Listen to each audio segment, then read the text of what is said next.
大家好，很多朋友看了我的菜园视频后，会问我，拥有一个家庭菜园，打理这么多蔬菜，最大的快乐是什么？我的答案非常简单，就是这份沉甸甸的、看得见的成就感。你看这佛手瓜，从一开始只能采10几个，到后来几十个的采收，不仅爬满了我的菜床，连工具房的屋檐棚架和2楼的阳台都挂满了果实。这种丰收的满足感，我相信每一个种植过的朋友都能深有体会。像我这样在小菜园里实现大丰收，应该是每个都市种植者的理想吧。但是随之而来的是一个我常被问到的甜蜜烦恼：菜种这么多，真的吃得完吗？尤其是佛手瓜，产量常常让人惊叹。炖煮、清炒、凉拌固然鲜美，但如果短时间内突击吃完，吃到过剩没有享受，那就失去了我们追求美食的意义。更何况现在多伦多气温骤降，周末可能就要下雪了，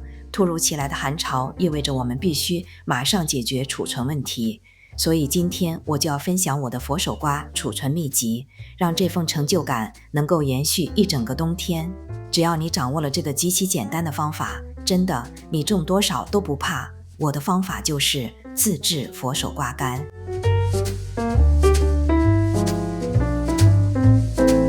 每年在制作瓜干前，我都会挑选出几个饱满的果实留作种子，用纸包好，放在无光照且干燥的车库里保存，作为来年的佛手瓜育苗种源。关于佛手瓜的留种育苗，我做过详细介绍，视频链接已放在屏幕右上角和描述栏里了，有兴趣的朋友可以去看看。制作佛手瓜干非常简单，如果你种的是带刺的品种，建议要削皮，因为它比较硬。如果是超市常见那种不带刺的品种，只需将外皮刷洗干净即可，沿着中间对半切开，取出里面的籽，然后把瓜肉切成厚薄一致的片。注意，厚薄一致是烘干均匀的关键。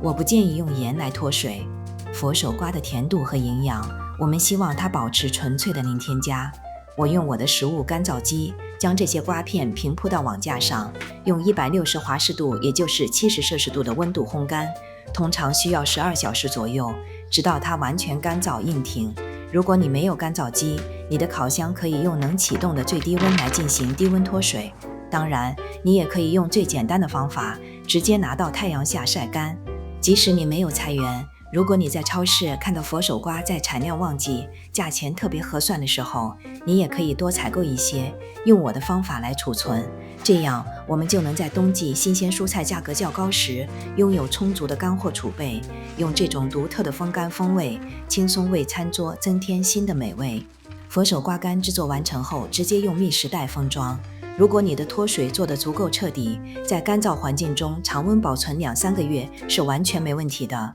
不过，为了最大化保险和实现全年享用，我更喜欢把它们冷冻到冰柜里，这样可以轻松存放1年以上，风味依然如初。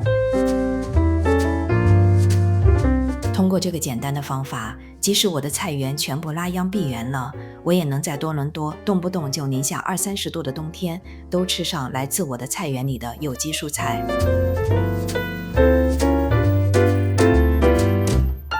佛手瓜干在烹饪前只需用适量温水将其充分泡软即可。我最喜欢的吃法是快炒，搭配肉片时可以选择里脊肉片或五花肉片，将瘦肉切片后加入胡椒粉和生抽调味，并加入少许生粉抓匀腌制入味。锅中放油，先将腌制好的肉片下锅，煸炒至变色，随后加入泡软并沥干水分的佛手瓜干，倒入适量生抽，快速翻炒调味。如果你像我一样能吃辣，强烈建议在此时加入足量的自制辣椒油，或者用干辣椒、小米辣来提升风味，那味道真的太香了，绝对是米饭杀手。这种佛手瓜干的口感非常有嚼劲，吃起来脆脆的，回味无穷，与肉的搭配比新鲜的口感更有层次。前面我用到的自制辣椒油的视频链接也放在描述栏里了，它让我的这道菜锦上添花。希望我的这份蔬菜储存方法能帮助大家充分利用丰收的喜悦。如果喜欢我的视频，就记得点赞、订阅、分享我的频道吧。我们下次见。